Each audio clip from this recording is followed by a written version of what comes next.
Muy buenas noches para todos. Agradecerle al Padre particularmente por este espacio en el que convoca a la parroquia con el ánimo de formarnos, que creo que es esencial en este camino de fe, ¿no? La formación es esencial. Y pienso que este tema va a ser también importante para poder comprender de una mejor manera estas fiestas pascuales que vamos a estar celebrando. Adelante.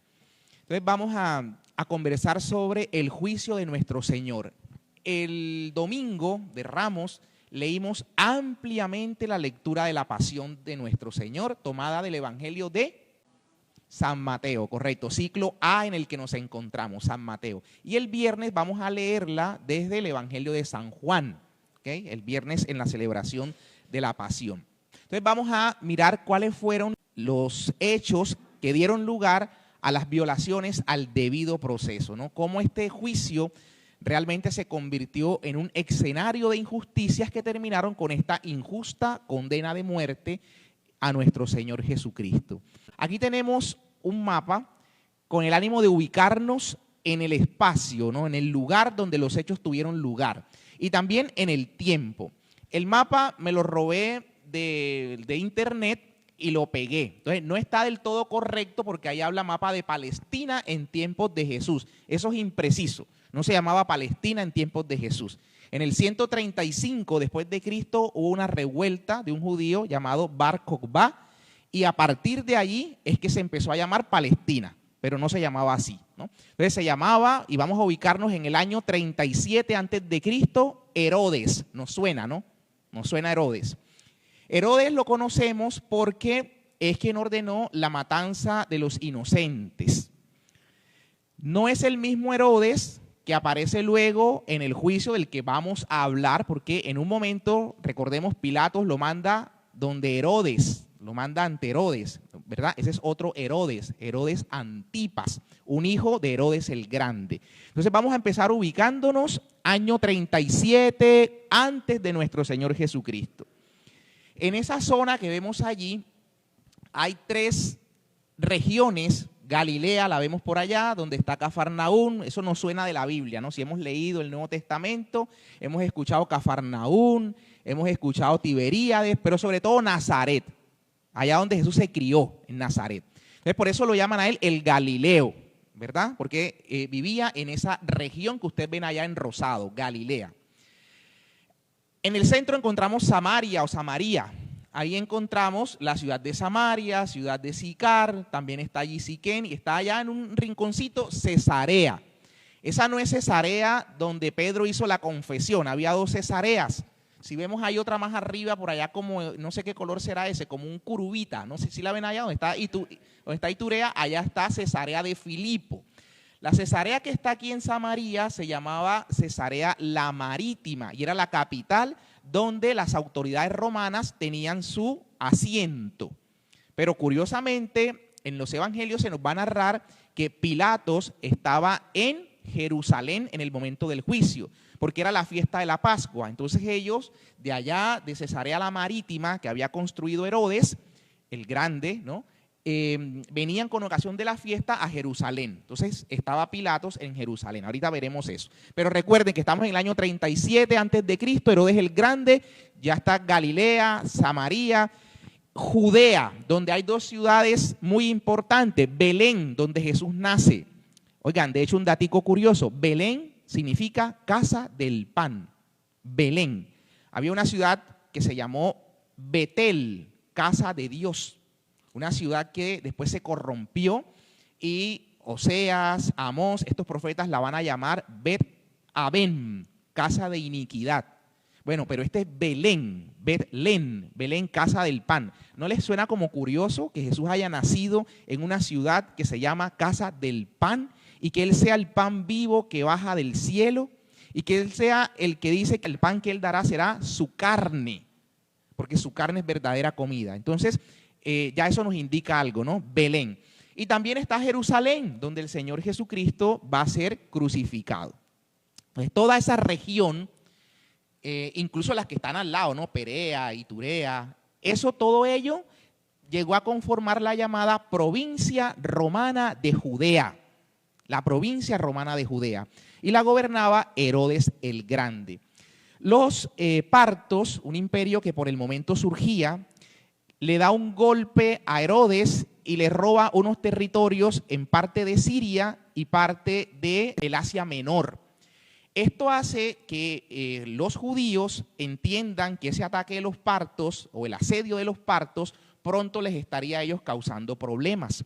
Es la razón por la que ellos van a pedir ser anexados a la región bajo el control del Imperio Romano, como una especie de protectorado. Y eso se logra, ¿no? Entonces se logra anexar al pueblo judío a esta región que gobernaba Herodes, y eso es lo que va a constituir la provincia romana de Judea. Esa provincia romana de Judea, cerca del año 6, ya después de Cristo, ya gobernaban los hijos de Herodes. A la muerte de Herodes, el territorio se divide. Esas tres partes que ustedes ven allí le quedaron a distintos hijos de Herodes. Herodes Antipas, Herodes Arquelao y Herodes Filipo. ¿Okay? Entonces, ellos eran los que gobernaban para la época en la que nuestro Señor Jesucristo ya está en su predicación. Pero en el año 6, quien era Herodes Arquelao, es depuesto por el emperador. Entonces empieza a gobernar en esa área, que es la de propiamente la región de Judea, la que ustedes ven ahí, Jerusalén, Belén. Empieza a gobernar ahí un procurador del emperador. Y el pueblo judío pierde lo que se conoce en el derecho como el jus gladi, gladi donde viene gladiador, derecho de la espada, el derecho a dar muerte, el derecho a ejecutar. Entonces ellos no podían dar muerte a nadie. Ustedes, si se fijaron en la lectura de la pasión de nuestro Señor, se dice allí es que nosotros no podemos dar muerte a nadie, en el capítulo 19 de Juan, no podemos dar muerte a nadie. Ellos no podían, si bien sus leyes lo podían llevar a que condenasen a un procesado y que lo condenasen a muerte, no podían luego ejecutar esa sentencia. Ese exequatur, como se conoce a la ejecución de una sentencia, lo tenía que dar el Imperio Romano. Y por eso es que ellos, después que hacen el juicio a nuestro Señor, que lo condenan, ya veremos, por un delito religioso de blasfemia, llegan y le cambian los cargos ante Pilato y le presentan más bien como sedición, que estaba en contra del rey, que se quería hacer el rey, que prohibía los impuestos. Entonces ya lo van llevando a delitos que para el Imperio Romano implicasen la muerte. ¿Okay? Pero eso lo vamos a mirar ahorita más adelante. Quiero que vayamos mirando el contexto, y es que el pueblo judío no tenía la posibilidad de ejecutar una pena de muerte, no podían. ¿Okay? Entonces, bien, con ese contexto más o menos nos ubicamos ya en la época de nuestro Señor y vamos a ir viendo ahora sí qué pasa en el juicio. Bien, ¿cuál era la autoridad que estaba a cargo del juicio? Ya sabemos, como lo hemos dicho, que los judíos estaban bajo el Imperio Romano. Pero el Imperio Romano respetaba las autoridades judías, respetaba su religión, respetaba su culto, y resulta que había una autoridad judía que era la que gobernaba y la que tenía que hacer los juicios por las leyes judías que se quebrantaban. Esa autoridad era llamada el Sanedrín. Era una palabra que viene del griego y significa más o menos como la asamblea que está sentada, ¿no? La asamblea que se sienta, y se sienta para juzgar. Esa asamblea, el Sanedrín, estaba conformado por tres grandes grupos. El primero era el grupo de los sacerdotes. Lo conformaban, recuerden que los sacerdotes venían de la tribu de Leví. Entonces los sacerdotes que ejercían, y sobre todo el sumo sacerdote y los ex sumos sacerdotes. O sea, todo que había ocupado el cargo de sumo sacerdote y dejaba de serlo, hacía luego parte del Sanedrín. Entonces había 23 sacerdotes que conformaban ese grupo. Estaba el presidente, que era el sumo sacerdote, y una especie de vicepresidente también. Pero había otro grupo, también conformado por 23 más, que eran los doctores de la ley, eran los escribas, como los abogados de la época. Vemos que Jesús muchas veces discute con ellos, ¿no? Los escribas y los doctores de la ley. Ese era un segundo grupo conformado también por 23 de estos personajes muy prominentes, muy estudiosos. Y un tercer grupo, que era el grupo, en este caso, de los ancianos, ¿no? Los notables del pueblo. por ahí estaba un tal José de Arimatea, que seguramente lo vamos a escuchar, y esos 23 sacerdotes, 23 escribas, 23 ancianos, y el presidente y el vicepresidente era el Gran Sanedrín. En total, 71 miembros. 71 miembros. Miren que uno de los evangelistas, si bien en los evangelios se nos narra que el Señor Jesús escogió de 2 en 2 hasta formar 70 discípulos y los mandó a predicar, ¿verdad? Hay un evangelista que no dice que fueron 70, sino 72. Un signo teológico muy bonito, muy significativo, para mostrarnos cómo lo que el Señor ha hecho y cómo estas cosas eternas, su predicación, está por encima de las cosas temporales como lo era el Sanedrín. O sea, nos quisieron mostrar algo por encima del Sanedrín, que era este grupo de 72. Entonces tenemos allí el Gran Sanedrín, que era el que juzgaba. ¿Cuándo se reunía el Sanedrín? En casos estrictamente esenciales. Primero, si se trataba de declarar la guerra, si el pueblo estaba decidiendo si se iba o no a guerra, había que convocar al Sanedrín para tomar la decisión. Era indispensable. Segundo, si se trataba de un tema que atañe a toda una tribu, resulta que era un tema que involucraba a toda la tribu de Judá, o a toda la tribu de Leví, o a la de Benjamín.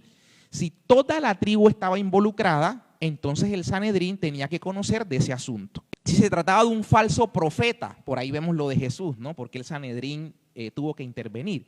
Si se trataba de un falso profeta, el Sanedrín se tenía que reunir y entonces hacer el respectivo juicio para determinar si en verdad era o no un falso profeta el que se daba por tal.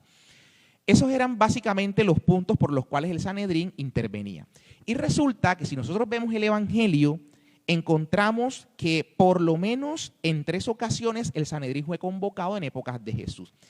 Y si hemos estado atentos a las lecturas de los domingos en la celebración eucarística, nos vamos a dar cuenta que se nos puso como por allá en el tercer domingo, tercer domingo, se nos puso, vino el milagro de la samaritana, ¿se acuerdan? El milagro no, la conversación de Jesús con la samaritana. Y el domingo siguiente fue Jesús devuelve la vista a un ciego.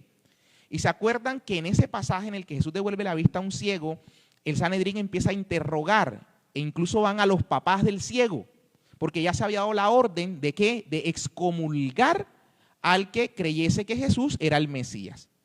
¿Cierto? Entonces ya el Sanedrín tenía una disposición, había y tenía la autoridad para eso, ¿no? Para excomulgar. Misma autoridad que el Señor le da a sus apóstoles, en particular a Pedro, de atar y desatar. Es la de excomulgar de la asamblea a quien pues se vuelva reacio en el asunto de la fe. Luego, el domingo siguiente, a ver si ustedes han sido juiciosos siguiendo los textos de las Escrituras domingo a domingo. Después que el Señor hizo el milagro del ciego, sanó al ciego, vino un siguiente milagro el domingo siguiente. ¿Cuál fue ese milagro? ¿Se acuerdan? ¿Cuál? La resurrección de Lázaro. Y también con ocasión de la resurrección de Lázaro, el Sanedrín se había reunido. De hecho, hoy, no sé si logramos escuchar que también se había dado la orden de matar a Lázaro. Escuchamos en el Evangelio de hoy, ¿no? Entonces, el Sanedrín se reúne y da la orden de matar a Jesucristo.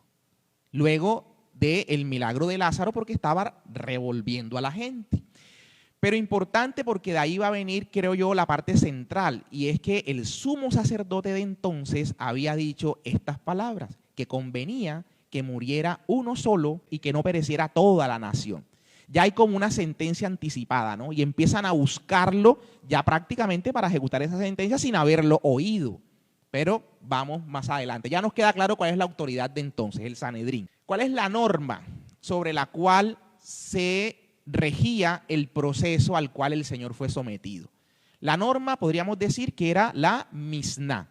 Nosotros hemos escuchado, y creo que nos es familiar, la Torá, ¿cierto? Si yo pregunto, ¿qué es la Torá? ¿Qué decimos? La Torá, el Antiguo Testamento casi, ¿no? El Tanaj es el Antiguo Testamento. La Tanaj es el Antiguo Testamento. Pero la Torá es nuestro Pentateuco. Torá significa ley, ¿no? La ley. Entonces, los 5 primeros libros del Antiguo Testamento es la Torá. y habían otros libros que eran los escritos y los profetas, o sea, los Ketuvim y los Nevim. Las siglas de Torá, Ketuvim y Nevim es Tanaj. Entonces, el Tanaj judío sí es el Antiguo Testamento. ¿Okay? Entonces, cuando oigamos la Tanaj judía es el Antiguo Testamento. La Torá, solo los 5 primeros libros. Pero los judíos no solo tenían la ley escrita, sino que también habían recibido de parte de Dios una ley oral. Y ellos iban construyendo sus normativas orales y la normativa que tenían por escrito. Nosotros como católicos, ¿en qué creemos? ¿Cuáles son nuestras fuentes de la revelación divina? Dios se reveló a través de las Sagradas Escrituras, ¿cierto?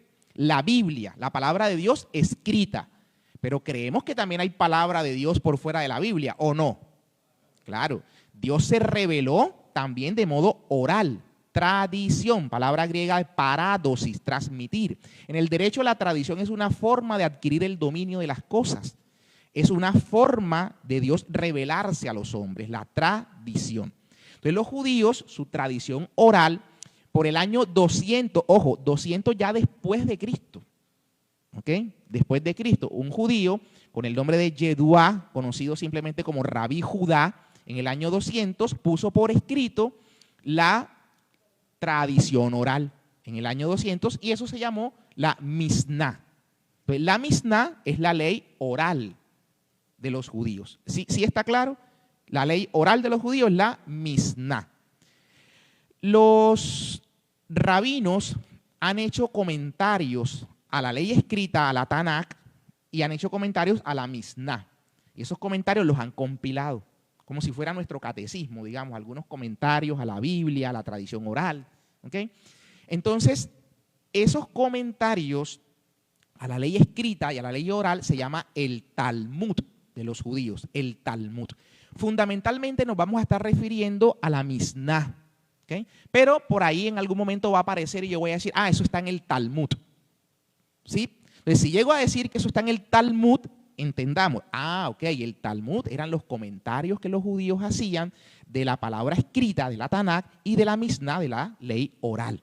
Había 2 Talmud, el de Babilonia, el de Jerusalén, pero eso ahorita no importa. Simplemente si llego a decir Talmud, ya sabemos, comentarios que se hacen a la ley escrita. Exactamente, perfecto. Bien, ya al grano. Me perdonan por todo este preámbulo tan largo, pero era necesario contextualizarnos en el tiempo, en el espacio y en la ley. Entonces ya con eso claro, vamos ahora sí a los hechos. El arresto, ¿no? El prendimiento, el arresto. Nuestro Señor se encontraba en la cena con sus discípulos. De ahí dice la Escritura que terminado los himnos, se levantaron y salieron a Getsemaní. Mientras comían, el Señor dice que alguien lo va a traicionar. El Señor dice en unas palabras muy, pueden parecer como extrañas, ¿no? El que moja conmigo en el plato, ese es el que me va a traicionar. ¿Alguna vez hemos tratado de ir al fondo de qué quiere decir con el que moja conmigo en el plato? ¿Cómo? El más cercano.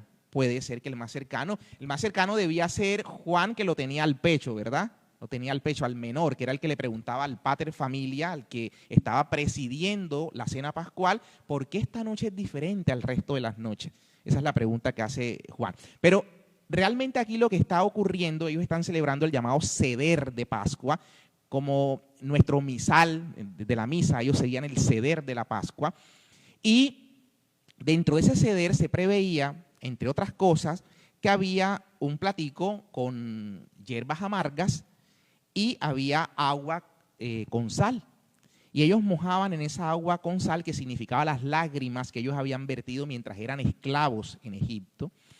Y las hierbas amargas, por supuesto, al comer, pues les recordaba la amargura que ellos padecieron.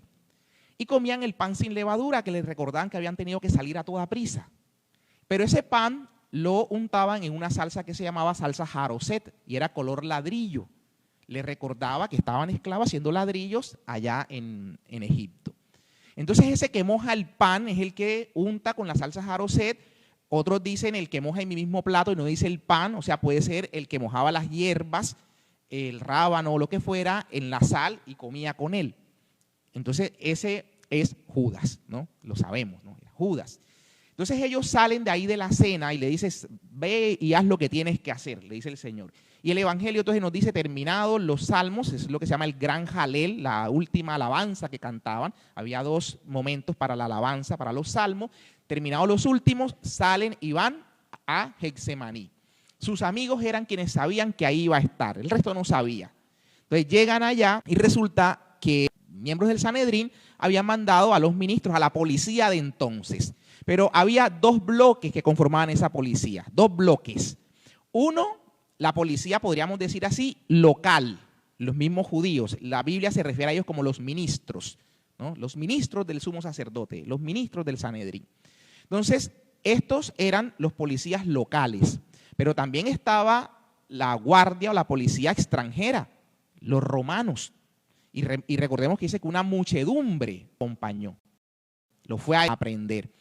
Y claro, el texto claramente dice que muchas veces lo habían tratado de prender, pero él se les escapaba. Entonces ellos decían, esta no puede ser la que fallemos.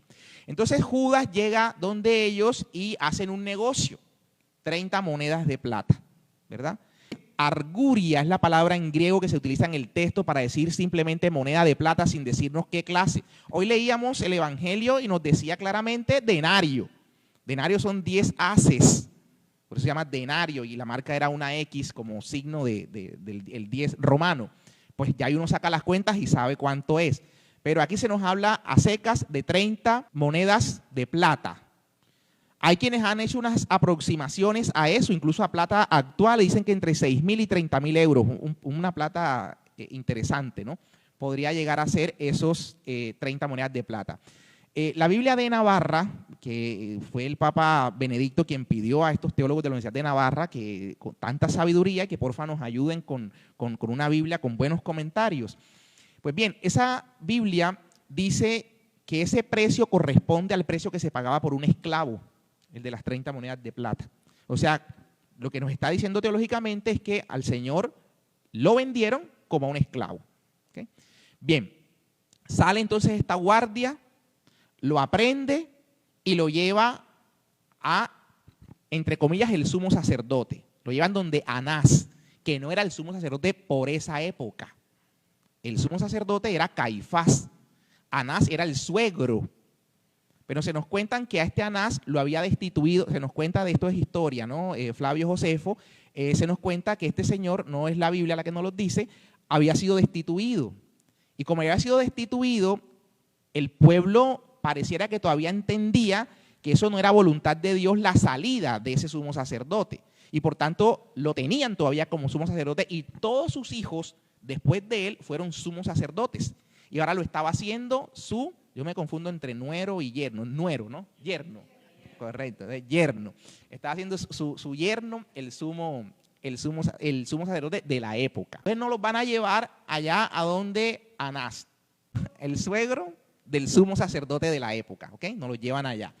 Entonces hay una reunión y esa reunión del Sanedrín, porque dicen que se reunieron, hicieron consejo en la noche, aquí ya viene una irregularidad también, porque el Sanedrín no podía sesionar en la noche. Y qué casualidad, qué curioso más bien que estaba sesionando en la noche. Miren que ahí está un aparte de la Misná, ¿no? En el capítulo 4 de la Misná, que si ustedes van a la Misná y revisan, pues la Misná habla de las cosas sagradas, habla de las mujeres, tiene un acápite, y este es un acápite que dice de los daños, así se llama, de los daños el capítulo.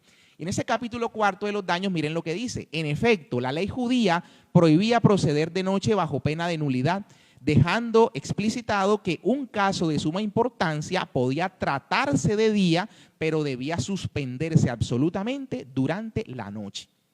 No podía. Entonces, un caso de suma importancia se llamaba, el Sanedrín se convocaba y se empezaban las deliberaciones, pero llegada la noche, suspender, ¿no? Vaya y consulte con la almohada, al día siguiente volvemos y se retoma el juicio. Aquí hay un texto del Evangelio de Juan que dice, claramente se hizo caso omiso a este precepto, era de noche. La corte y los ministros de los pontífices, o sea, de los sumos sacerdotes, le llevaron provistos de espadas y palos en la noche. Era de noche, se lo llevaron arrestado y lo fueron a llevar ante el Sanedrín que estaba reunido ¿no? Seguramente no estaba en pleno, pero con que hubiese 23, incluso menos de la mitad, podía sesionar válidamente. No podríamos decir cuántas personas realmente estuvieron presentes, ¿okay? Pero eso es lo que la norma establece. Entonces, miren esos dos textos. Acá dice, esta reunión con Anás, recuerden, el suegro de Caifás del sumo sacerdote, se lo llevan a Anás, y esta reunión y las posteriores con los sanhedritas se realizó después del sacrificio de la tarde, violándose otra prohibición. Esta está en el Talmud, que ya les dije que era, ¿no? ¿Qué decía el Talmud?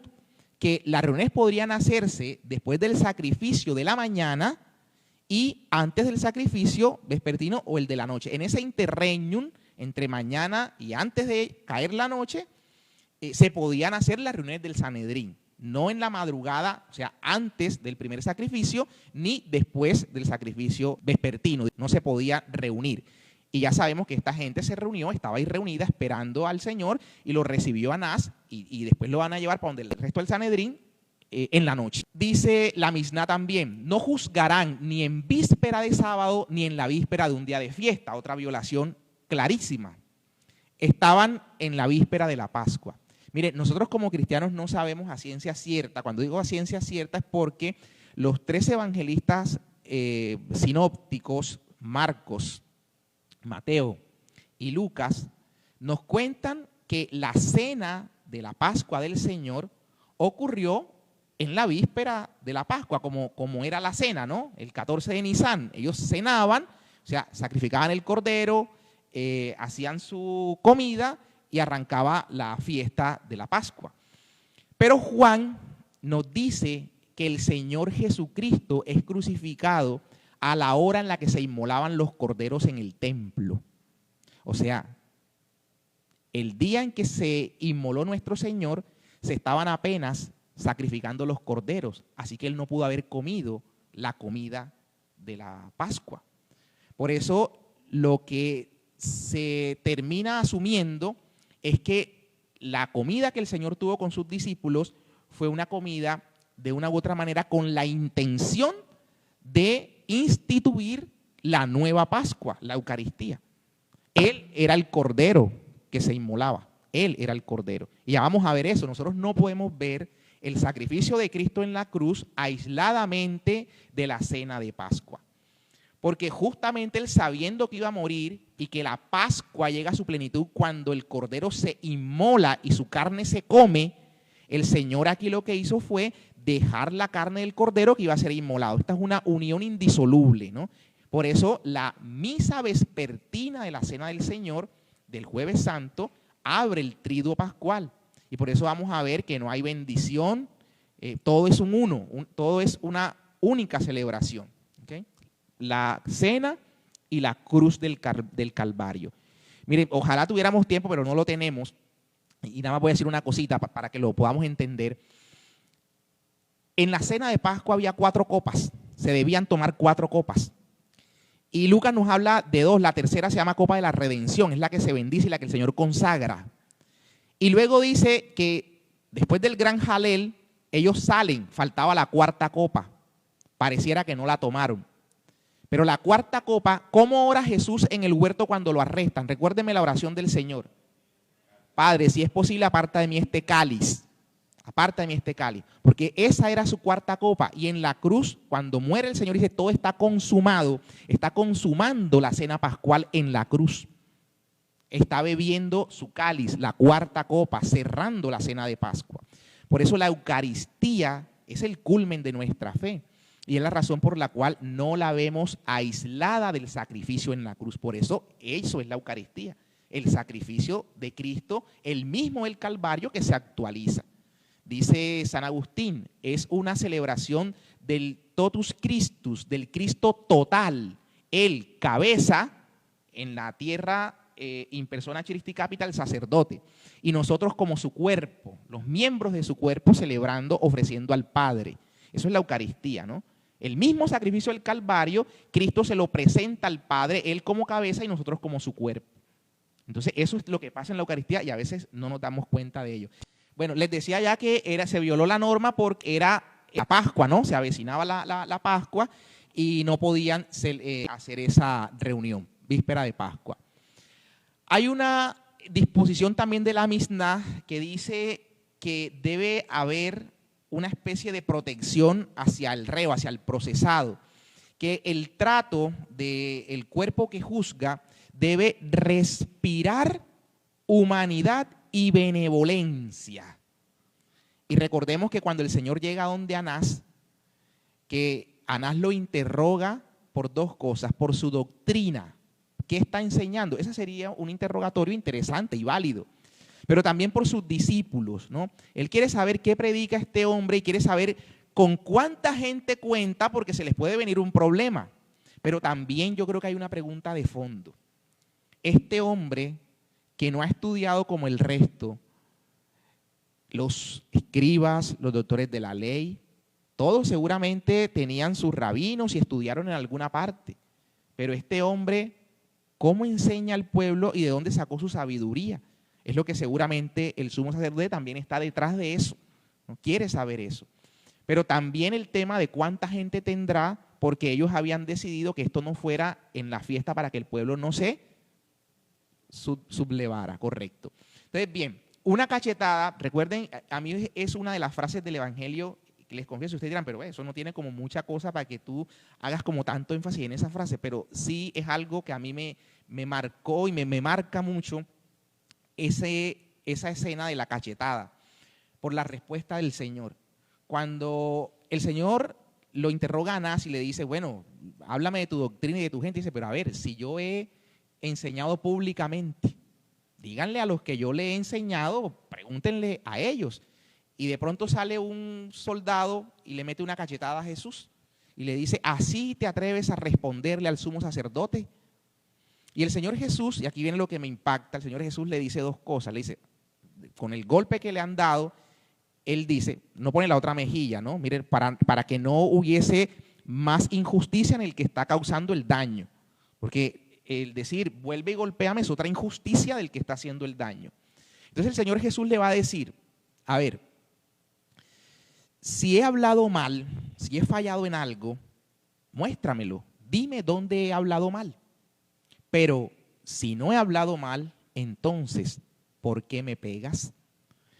Es como cuando alguien responde con tanta sabiduría que te dice, si me respondes acá pierdes, pero si me respondes por acá también, ¿no? O sea, como que muéstrame, dime en qué he fallado, si he hablado mal, muéstrame dónde he fallado.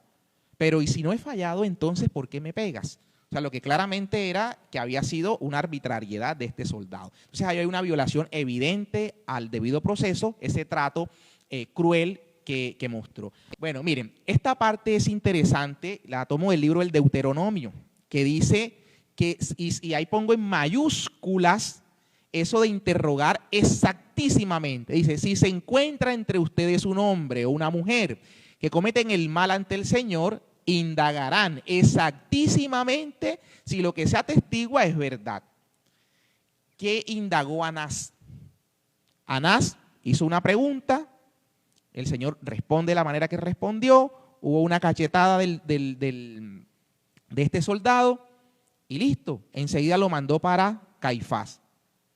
No le interesó seguir indagando, no tenía real interés en saber si aquello que se oía de Jesús es verdad o no es verdad. Entonces hay una violación. Hoy día las leyes en el país, por ejemplo acá, en materia civil incluso nos dice que el juez tendrá que interrogar exhaustivamente a las partes. En materia donde lo que puede estar en riesgo es el patrimonio de una persona. Pero acá está en riesgo, uno dijera, la libertad, más aún la vida de la persona. La vida de la persona. Entonces, ¿cuánto más no debe haber ese interés en indagar exactísimamente si lo que se atestigua es verdad o no? Bien, otra violación al debido proceso. El sumo sacerdote estaría haciendo las veces de juez y parte. Ya sabemos nosotros que se había dicho en reunión previa del Sanedrín que convenía que un solo hombre muriese antes que se perdiera todo el pueblo. Ya había una sentencia, digámosle así, como anticipada. Pero las escrituras en el libro del Deuteronomio, en el capítulo 19, nos van a decir que si hay alguien que atestigua contra otro, el deber del juez es confrontar ese dicho, ¿no? Y saber si eso que está diciendo ese personaje es cierto o no es cierto. O sea, él no va a entrar a apoyar el dicho del testigo. Su tarea es indagar si el dicho del testigo es cierto o no. Esa es su tarea. Pero aquí no ocurre eso con el Señor. Aquí el sumo sacerdote asume las veces también de quien está del lado del testigo con la misma causa del testigo, buscando que eso que el testigo ha dicho llegue a ser cierto, a verificarlo, pero no a constatar realmente si es así o no es así. Miren lo que dice, ¿no? Si un testigo se encarga de acusar a un hombre de haber violado la ley, en esta diferencia entre el uno y el otro, que tendrán entre sí, se presentarán los dos ante el Señor, en presencia de los sacerdotes y jueces que entonces estén en ejercicio. Bueno, los dos llegan y vamos a indagar qué es lo que aquí sea cierto o no, ¿verdad? Ese es el deber ser. Aquí no pasó eso. Voy a hablar aquí rápidamente de la cuestión de los testigos, lo que pasa con los testigos. La ley, y nosotros conocemos los mandamientos, nos dice no den falso testimonio, ¿no? No den falso testimonio. Pero ¿saben cuál era la consecuencia del falso testimonio? La consecuencia del falso testimonio es la misma pena para el falso testigo de aquella que sería la pena de quien él está acusando. ¿Me hago entender? O sea, si en este caso la pena, están acusando a Jesús de blasfemia, y la pena de blasfemia en la ley judía es la muerte, ese testigo que está declarando que lo oyó decir, que lo que Jesús dijo fue: destruyan este templo y yo lo reconstruiré en 3 días. Y saben lo que el testigo dijo, si pusieron cuidado a la lectura. El testigo dijo, él dijo, yo lo oí decir que derribaré este templo y lo reconstruiré en 3 días. O sea, él lo derribaba, ¿no? Él lo derribaba. Entonces, más allá de la falsedad del testigo, que ahorita voy a eso, lo que quiero decir es la sanción que éste tendría, a lo que se expondría. Entonces ya uno tendría que ver si a Judas le pagaron 30 monedas de plata.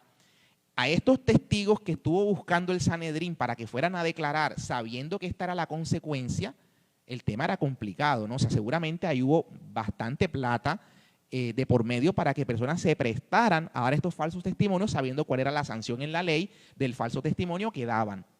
Primero. Segundo, los testigos llegan y dicen que por fin encontraron a 2 testigos. La ley en el Éxodo dice que ninguna causa se podrá dirimir o definir si no hay 2 o 3 testigos. El testimonio de uno no vale. Por eso el mismo Señor dice, yo solo no doy testimonio de mí, mi Padre da testimonio de mí. Cuando fue a Getsemaní, a la transfiguración, no se llevaba a Pedro y a Juan o a Santiago porque sí, le parecía interesante llevárselos y hablar con ellos y que estuvieran allí presentes. No, es que luego estos hechos tan relevantes quedaban bajo el testimonio y la veracidad de quienes presenciaban los hechos. Entonces, por eso el testimonio de 2 o de 3 testigos mínimo. Entonces, el texto va a tratar de poner a 2 testigos para tratar de cumplir la ley. Pero miren lo que dicen, nosotros lo hemos oído decir. Eso es una irregularidad. El testimonio debía ser oído individualmente. El domingo pasado leíamos el texto de Susana. El lunes, correcto. El lunes, ¿se acuerdan que leíamos el texto de Susana? ¿Y qué nos decía el texto de Susana? ¿Sí se acuerdan ustedes? La casta Susana, ¿se acuerdan? Y ese texto de Susana, estos 2 viejos verdes que se pusieron a lanzar un falso testimonio contra ella porque tenían una intención subrepticia, llegan y finalmente Daniel dice, vengan acá, declare usted acá y cuénteme dónde fue que usted lo vio, debajo de qué árbol. Entonces uno dice, no, debajo de una encina, dice el uno, ¿verdad? Y el otro dice, debajo de otro árbol. Entonces se contradijeron, pero fue importante indagar a uno por uno. Hoy día en los juicios ocurre eso, los testigos pueda que lleguen, pero luego dice el juez, salgan por favor y se queda un solo testigo y los demás esperan afuera, ¿no? Para que precisamente no pueda un testigo oír lo que el otro dijo, a ver si hay contradicción o no. Entonces aquí los testigos dicen, lo hemos oído decir, en plural, ¿no? Están declarando en bonche, una irregularidad evidentemente. La Mishnah también va a decir que nadie puede perjudicarse a sí mismo, es lo que hoy decimos incluso en la Constitución, ¿no? Nuestra. Nadie está obligado a declarar en contra de sí mismo, ni en contra de su cónyuge, ni en contra de personas que estén hasta el cuarto grado de consanguinidad, no sé si es cuarto segundo, y el segundo de afinidad, etcétera. ¿Okay? Entonces hay una clara defensa de la ley en ese sentido de la persona, ¿no?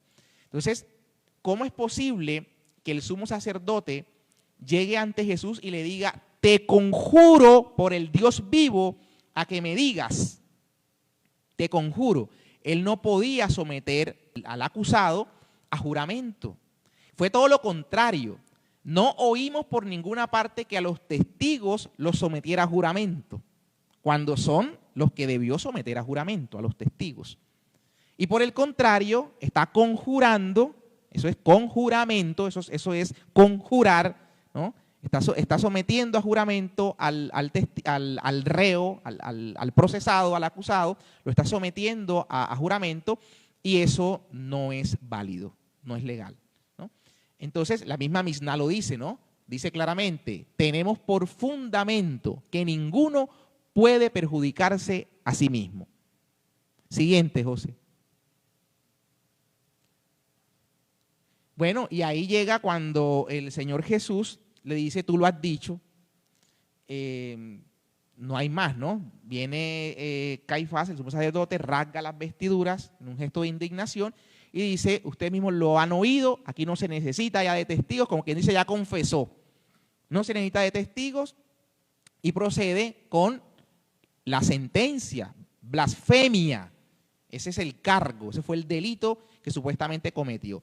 Y recuerden cuando el Señor dice, cuando dice, ¿por qué lo crucificaron? Él dice, mire, he hecho tantas obras y me quieren matar después de ver tantas las obras que he hecho. No, no te queremos matar por ninguna de las obras que has hecho. Te queremos matar porque tú, siendo hombre, te haces igual a Dios. ¿Cierto? Entonces, a él lo matan es por eso, porque se hace igual a Dios, porque de hecho lo es, ¿no? Entonces, es el Hijo del Dios vivo. Les dice blasfemia, ¿cómo así? Y proceden entonces ya con la sentencia. Aquí viene otra violación que la Misná señala, y es que todo juicio criminal puede terminarse el día mismo en que se ha comenzado, pero si el resultado es la absolución. Si es la absolución, se puede acabar el mismo día. Y aquí esto fue, lo llevaron y de inmediato los testigos salieron y el tipo enseguida dice, el sumo sacerdote enseguida dice blasfemia, ¿no? Y se acaba el juicio enseguida. El mismo día, eso no se podía. El mismo día se podía acabar un juicio, si había absolución. Pero si había condena, necesariamente había que suspender, irse a la casita a consultar con la almohada y volver, ¿no? Había unas prescripciones, no podía tomar licor el que tenía una causa al día siguiente. Entonces, esa era la prescripción que existía y aquí se violentó. Se decidió el mismo día.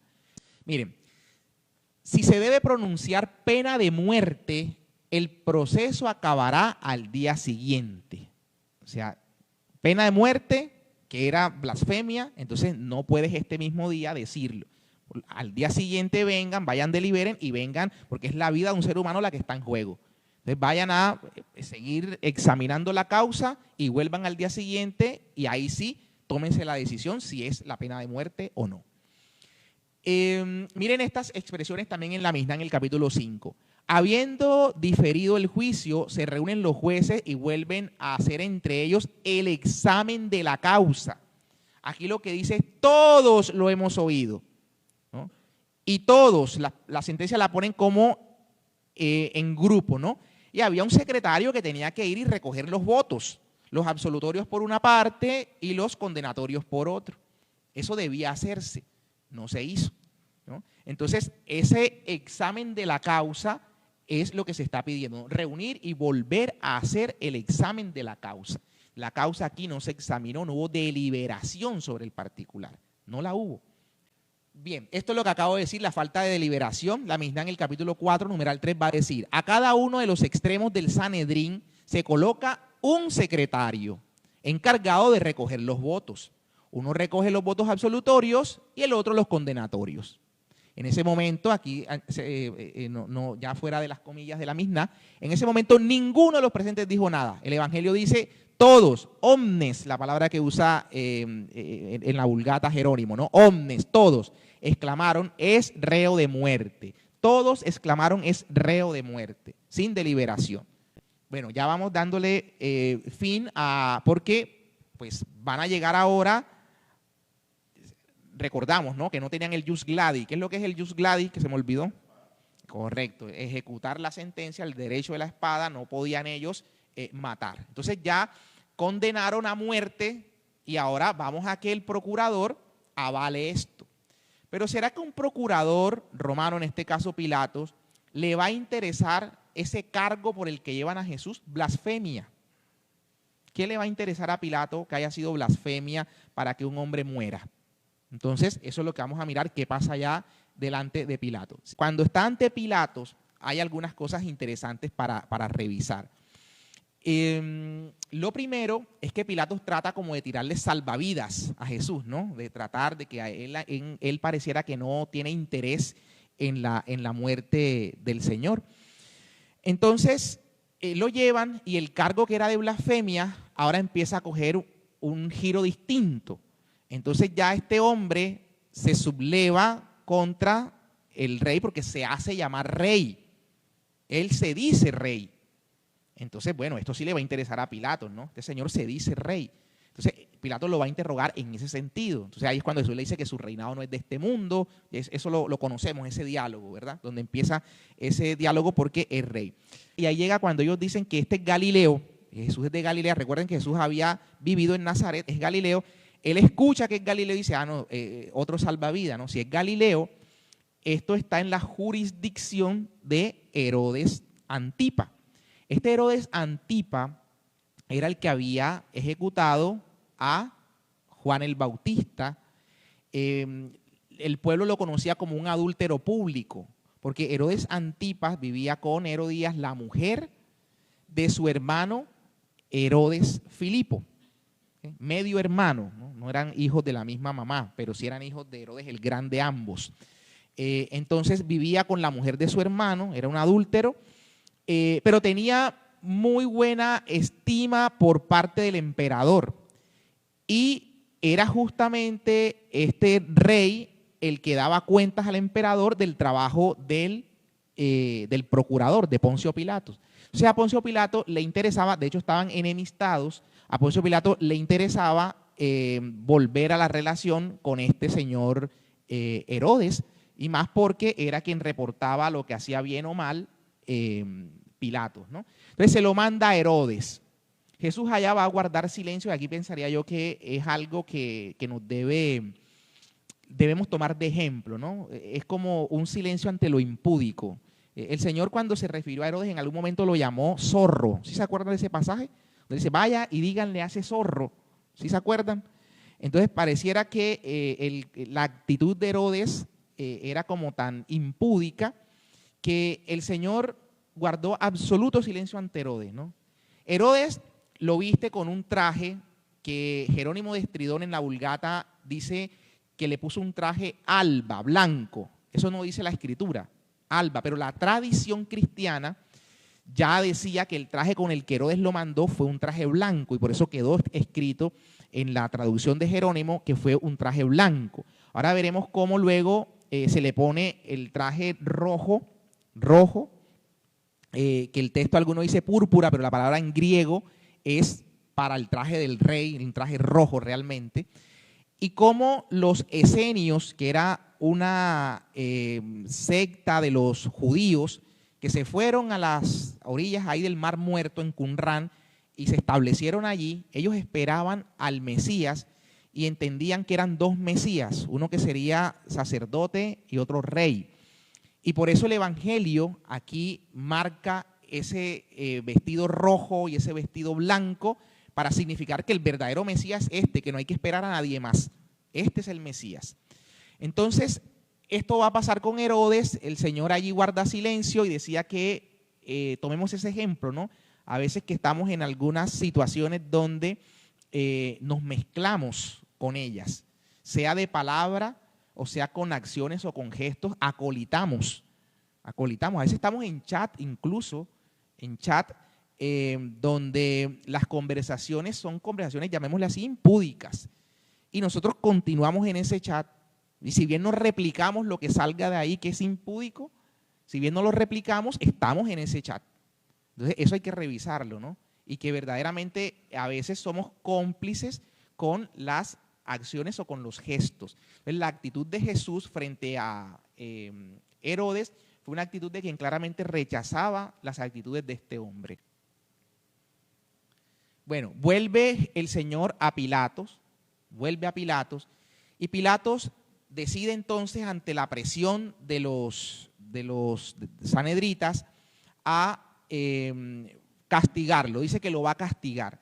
La flagelación era una pena que podía ser independiente, o incluso antes de la cruz se flagelaba a un reo con el ánimo de aminorar la agonía en la cruz. Esto no era por compasión, era que tener una legión o un grupo, que generalmente era de 4 soldados que iban al pie de la cruz, y el centurión que gobernaba esos 4 soldados, pues tenerlos ahí a la espera de los 3 días, pues lo mejor era que eso no ocurriera. Entonces los azotaban de tal manera que la agonía en la cruz se redujera en el tiempo. Testimonios dan cuenta que había agonías incluso por cerca de 3 días de algunos reos, ¿no? Entonces, al Señor lo flagelan. La flagelación, yo recuerdo una vez que hablaba del tema de la flagelación con alguien y hablaba de los muchos azotes, y esta persona me decía, no, pero eso es un error, porque la ley judía claramente dice que son 39 azotes. Es cierto, ¿no? La ley judía dice que son 39 azotes. Pablo dice que en 2 de Corintios que 5 veces fue azotado, 40 veces menos 1. Dice San Pablo. 5 veces recibió 40 azotes menos 1, o sea, 39 azotes, que eran los que la ley prescribía, la ley judía. Pero recordemos que el Señor está ante la tribuna romana y es Pilatos quien está llevando el juicio. Entonces, cuando se ordenaba una flagelación de este tipo, realmente el reo perdía incluso su condición humana. Los soldados terminaban golpeando a discreción, por no decir a placer, ¿no? A placer. Y eso fue lo que aquí ocurre en este caso. El Señor es azotado a placer. Y de hecho, los soldados, generalmente los auxiliares, que eran los que ejecutaban esta flagelación, eran sirios o eran samaritanos y tenían cierta aversión hacia el judío. Entonces, eran momentos que aprovechaban para descargar cuanto sentían por esos que veían incluso como adversarios. Entonces, todo eso era lo que estaba pasando en la flagelación. Pero Pilatos no tenía la intención de crucificarle, su intención era castigarlo, ¿verdad? Ya vamos cerrando, su intención era castigarlo. De allí vuelve a Pilatos. Aquí hay 2 cosas importantes. Una, cuando Pilatos dice el ese homo, ¿no? Ese es el hombre. Pero aquí hay como un dejo de ironía de Pilato, ¿no? Como que este hombre es el que ustedes quieren crucificar. O sea, es más objeto de burla o de risa este hombre que verdaderamente un peligro. Y sin embargo, el pueblo sigue ensañándose contra esa. Ahora, en la Pascua había una norma que permitía que el procurador dejase libre a un reo. Estaban 2 figuras, una era la abolicio y otra la indulgencia. La abolicio se daba cuando el procesado no había sido condenado aún. No había sido condenado aún. Esa la podía dar el procurador. Y la indulgencia era cuando había sido condenado y se podía soltar al preso, pero no tenía potestad el procurador, sino que era el emperador.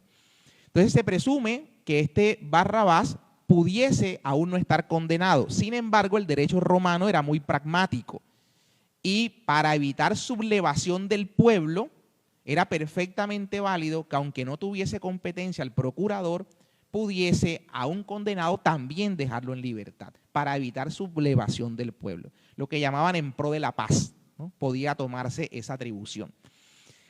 Este Barrabás, si uno va al nombre de Barrabás, Bar hijo, Abba, padre, era hijo del Padre, y su nombre incluso era Jesús. Orígenes, un padre, no es padre de la iglesia, perdón, Orígenes es un escritor eclesiástico. Orígenes señala que el nombre que venía en los textos que se conocen, y hay traducciones antiguas que así lo evidencian, era Jesús. Pero algunos cristianos vieron que era como indecoroso mantener ese nombre y se fue poco a poco perdiendo en las escrituras el nombre de Jesús Barrabás. Pero bueno, más allá de eso, era como la elección entre quieren a este Jesús, que es verdaderamente el Hijo del Padre, el Mesías, nuestro Señor, o este otro hijo que se llama a sí mismo Hijo del Padre, ¿no? Este celote, sedicioso. Bueno, ya sabemos que eligió la gente y se les dejó a Barrabás.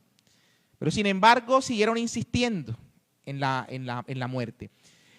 Cuando ya no hay opción y ya le dicen estas palabras a Pilatos, ¿no? Ojo, porque este hombre se está haciendo pasar por rey y entonces tú no eres amigo del emperador, Pilatos. Si tú dejas libre a alguien que se está mostrando en clara enemistad con Roma, entonces tú estás siendo traicionero de Roma. Y la traición en este caso era vista en Roma con pena de muerte. O sea que Pilato no quedó con opción distinta a la de declarar la muerte del Señor. Ahora tiene el gesto de que se lava las manos y dice, yo no tengo culpa en esto, ¿no? El lavarse las manos es una forma de decir, soy inocente, estoy limpio. En la liturgia tenemos un gesto donde el sacerdote se lava las manos y no solo se las lava, hace una oración en secreto, ¿verdad? Esa oración donde está pidiendo la limpieza de su alma para el sacrificio que va a presentar. No solamente se lava las manos, es un signo, pero pide al Señor que lave su alma para el sacrificio que va a presentar. Entonces había un signo claro, era probable que muchos no le alcanzaran a oír, no solo eso, más que todo la lengua que se hablaba en esa parte del Imperio Romano en el Oriente era el griego koiné, y muchos judíos, algunos no hablaban el griego koiné. Entonces ese signo daba claridad de que era lo que Pilatos quería dar a entender, ¿no? Lo va a ejecutar, pero él se hacía inocente de la sangre de ese hombre. ¿Qué le dicen los judíos? Nosotros y nuestros hijos nos echamos encima, digámosle así, la sangre de ese hombre. Y otro gesto, cuando a Pilatos le habían llevado a Jesús, él dice, yo no encuentro culpa en este hombre. ¿Se acuerdan de esas palabras? Miren, eso es un gesto también muy diciente porque el Cordero de Pascua, recuerden que el que se iba a inmolar tenía que ser sin defecto, sin mancha. Entonces hay un signo claro también al Cordero Pascual, sin defecto, sin mancha. Viene la sentencia ibis in crucem, ¿no? Irás a la cruz, irás a la cruz. Y cargan al Señor con la cruz. Los soldados que lo llevaban, aparte que podían repartirse el botín, por eso se quedan con el vestido, que era lo único que el Señor tenía, un vestido de una sola costura, que eran como los que usaban el sumo sacerdote, por eso también hay un signo del sumo sacerdocio de Cristo en la vestidura que utilizó en ese momento. Entonces lo despojan, obligan, y esa es la palabra correcta, obligan a Simón de Cirene a llevar la cruz, porque estaba en la potestad de los soldados, cuando el reo no podía más, pues a cualquier persona la obligaban a llevar la cruz. Van entonces, lo crucifican al Señor, ponen la sentencia de la muerte. La sentencia, nosotros la conocemos en latín, siempre vemos en las cruces, ¿verdad? INRI, Jesús, Rey de los Judíos, INRI. Pero también está en griego, que se hablaba, repito, en esa parte del imperio en Oriente, y también en hebreo. Y en hebreo es muy curioso. Yo una vez leí esto y no soy crédulo, me cuesta mucho a veces cualquier información que leo asumirla, ¿no? Y trato de mirar la fuente si eso es cierto o no. Y hablaba, en una ocasión hacía un cursito de hebreo con un sacerdote que se llama Carlos Lara, y le preguntaba al padre Carlos si es verdad que lo que había yo leído. En el hebreo, el INRI que vemos, las 4 letras, esas INRI que vemos en latín, en el griego sería el tetragramatón, las 4 letras de Yahvé, ¿no? Yeshua, la Y de Jesús, la H, que es la siguiente letra, es An-Nazari, como si nazareno, la otra es Bemelec, que es la V, y la de judío, ¿no? Están esas 4 letras, de modo que cuando el sacerdote de una persona en lo alto veía, estaba viendo que habían crucificado a Dios, porque estaban las 4 letras del tetragramatón allí. Y por eso también los judíos van a decir, no debiste poner rey de los judíos, sino dijo que era rey de los judíos, dice que es rey de los judíos. Y dice Pilato, ¿no? Lo escrito, escrito está. Eso es un principio de derecho. Las sentencias no pueden ser revocadas por el juez que las profirió. Por eso no hay recursos de reposición contra una sentencia. Toca apelar al superior, pero el mismo juez no puede revocar su sentencia, puede revocar sus autos, ¿no? Sus providencias anteriores a la sentencia. Pero una vez emitió sentencia, el mismo juez no puede revocarla. Entonces dijo, lo escrito, escrito está. El Señor crucificado, entonces viene el hecho, ya con esto cierro. Recuerden que estaban los ladrones al lado y lado. A los ladrones les quiebran las piernas, al Señor le traspasan una lanza. Seguramente el doctor Marcos el miércoles nos va a hablar sobre eso. Pero eso también es un gesto muy diciente. La Escritura decía, no le quebrarán ni un solo hueso al cordero, no le quebrarán ni un solo hueso. Y la muerte es fundamentalmente por asfixia. Entonces, cuando ellos a veces ponen unas tablitas al crucificado y ellos se apoyan allí y aspiran, ¿no? Y así pueden por lo menos ir morigerando la agonía en la que están. Pero al romperle los huesos ya no tiene soporte. Entonces ya lo que queda es imposibilidad de aspirar y eso le va a acelerar la muerte. Por eso le quebraron las piernas a los ladrones. Pero cuando llegan ante el Señor, lo que hacen es que le traspasan el costado con la lanza. Y bueno, sabemos que brota agua y sangre, ahí viene todo esto, rico contenido teológico que nace la iglesia, sacramento de la Eucaristía, sacramento del bautismo, ¿no? El doctor Marco nos los explicará. Lo que entiendo es que está la glándula pleural allí y ese líquido es el de la glándula pleural que bota como si fuera forma, color de agua, incoloro, ¿no? Entonces, bueno, con eso cerramos y que todo esto nos sirva realmente para que pues no se trata de un cúmulo de información que nos hace saber más cosas, sino que conociendo de pronto un poquito más a fondo, podamos valorar más el sacrificio que el Señor hizo por nosotros y que conociendo cada vez más, amamos más, ¿no? Nadie ama lo que no conoce. Entonces, que entremos como en ese círculo virtuoso de buscar y pedirle al Señor que nos dé la gracia de conocer más para amarle más. Y cada vez que lo amemos más, vamos a querer conocerlo más. Y así vamos a estar en ese círculo. Quiero conocerte más porque te amo más. Y te amo más porque te quiero conocer mejor y más. Entonces, que el Señor nos dé la gracia de vivir unas fiestas pascuales con total conciencia y provecho de lo que hacemos en los misterios que vamos a celebrar próximamente. Muchas gracias y feliz noche para todos. ¿Alguien tiene alguna pregunta, alguna inquietud? Obviando el argumento teológico de que nadie me quita la vida, sino que yo lo doy voluntariamente. Si a nosotros nos preguntaran, o a mí me preguntaran, ¿quién es el responsable o a quién se le puede imputar la muerte de Jesús? ¿Quién es el culpable, digamos, desde la óptica jurídica de esa sentencia o de esa muerte? Sí, padre, ahí responderíamos basándonos en el Evangelio, ¿no?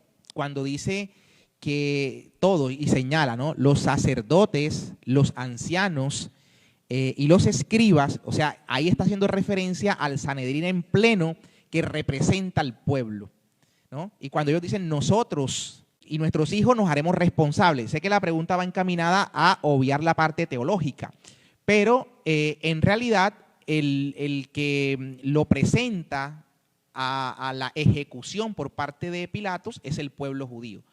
Entonces, las autoridades del pueblo judío que ya le habían sentenciado previamente, llevan la causa ante el emperador e insisten ante ello. Ahora, hay quienes han llegado a decir, hay dos autores que se conocen con el apellido de Lehmann, dos hermanos que eran rabinos judíos y se convirtieron a la fe católica. Ellos tienen un libro donde precisamente tratan el tema de Jesús. Y ellos muestran que lo que hace Pilatos es que ante la subversión que se le podría venir, y en derecho sería una causa justa para él proceder de la manera como procedió, por la revuelta que se le venía, entonces el pueblo judío, digámosle así, sería responsable de la muerte del Señor en estricto derecho, ¿no? Obviando, como el padre pregunta, todo lo que tiene que ver con la parte teológica, pero jurídicamente serían las autoridades judías que están representando realmente al pueblo en general. Y por eso dice todos, el pueblo judío. Sí. La pregunta es por qué el credo nombra como con tanta relevancia a Poncio Pilato al momento de la muerte de Jesús, que pareciera que el responsable al mentarlo sería Poncio Pilato. Lo capto bien, ¿verdad? La pregunta. Entonces, respondo citando a Flavio Josefo, historiador judío que nace en el año 35-37.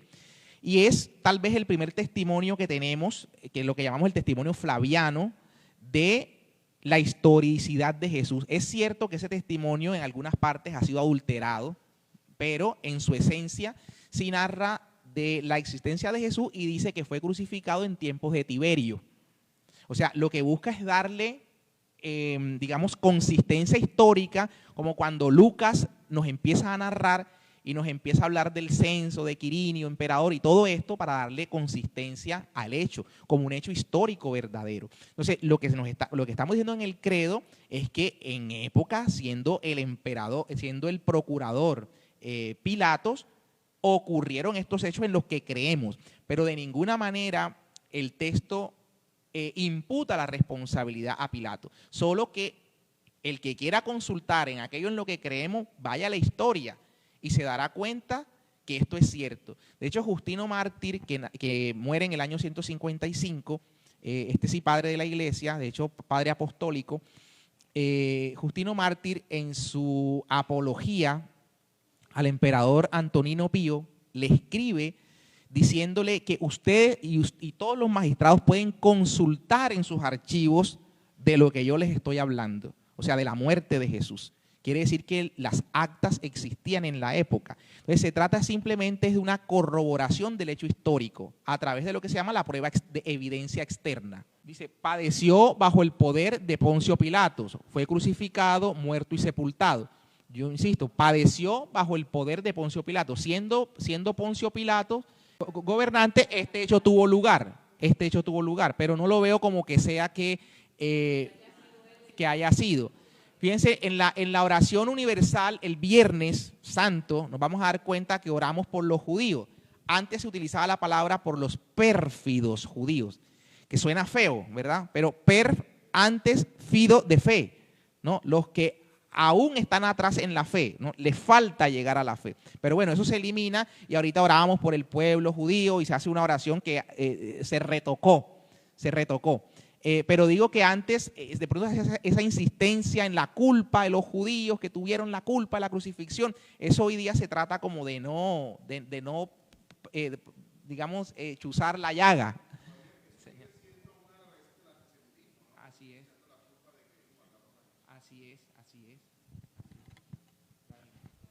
Gracias, Fabián.